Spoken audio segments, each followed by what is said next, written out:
Hey guys, my name is Marco Mendez, and I'll be talking to you guys about the University of California, Berkeley. So let's talk about its mascot. The school's mascot is a grizzly bear, and it's meant to symbolize the state animal. Interestingly enough, I think in the early 1900s, they would actually have young live baby cubs, like bear cubs, at the games, but then they replaced it with like the mascot that we see now. Another tradition about the campus is that they have this like sphere monument, and it's been nicknamed the 4.0 ball because students would go there and touch this ball before an exam, as for good luck.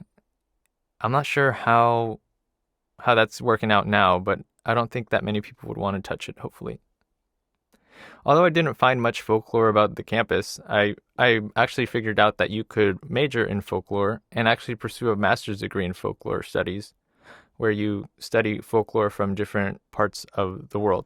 All right, so now let's look at some of the demographics of freshman enrollment as of fall of 2020. The total undergraduate population estimated around 31,000 students, if you round up.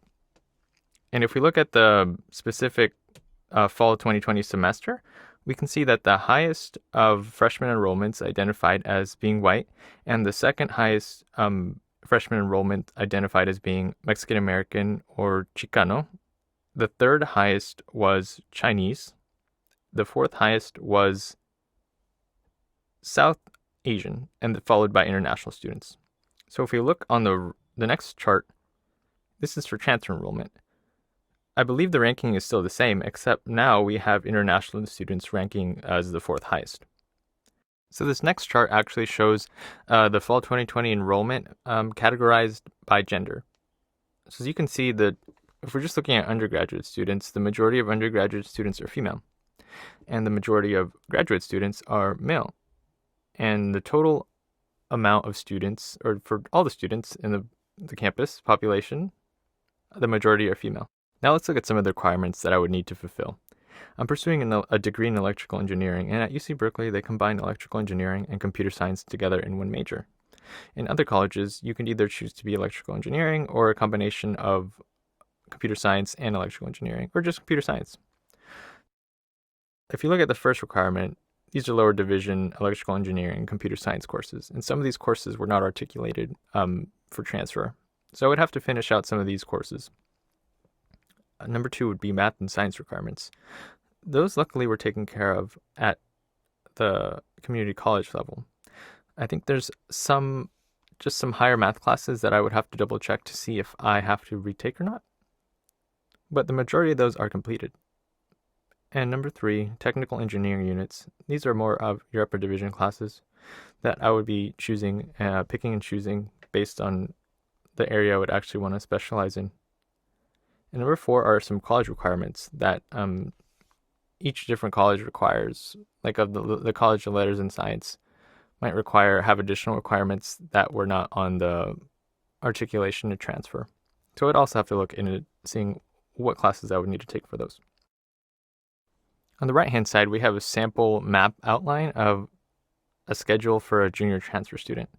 As you can see, they're trying to get you out in about 2.5 years, which is something that I would like to do.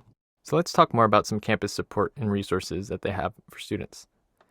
I looked at some of these online, and the first one I found out was about the Transfer Student Center, and this offers resources for students that are transferring from community colleges. And the Career Center is kind of self-explanatory.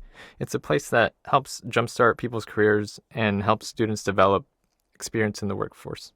Number three is the Cal Student Central. So this is where you handle all your finances as a student. Number four is the UC Housing Portal, which helps you find housing around campus and on campus.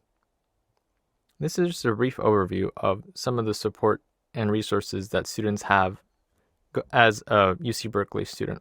So cool thing about transferring is that you get to go to a different area and meet new people and just explore the city. So here are some cool organizations and clubs that I found out about.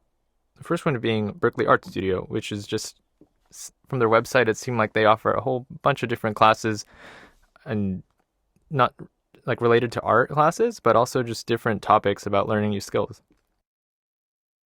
Number two was the Computer Science Mentors Club, which actually pairs you up with some more senior students or faculty, and it helps you develop your computer science skills. Number 3 was also related to computer science, which was machine learning, the machine learning club at UC Berkeley, which just sounds pretty cool and interesting. Number 4 was Cal Community Music, which was just an organization that goes out and plays music for different communities. I thought that was pretty fun. I'm a musician, so I'd want to get involved with some art stuff too. So let's find out about the city that the campus is located in. Berkeley, California has about a population of around 121,000 people as of 2019, cited from the U.S. Census. And here's a breakdown of the demographics of the city as well as some of the housing costs. So as you can see, the median gross rent for Berkeley between 2014 and 2018 was around $1,600. So that might be a little bit pricey. And just from hunting around online, seeing at some of the housing properties that students might have the ability to rent, I thought a better option for me was to not live on campus. And also, I probably can't afford to rent out a full apartment. Definitely not a house.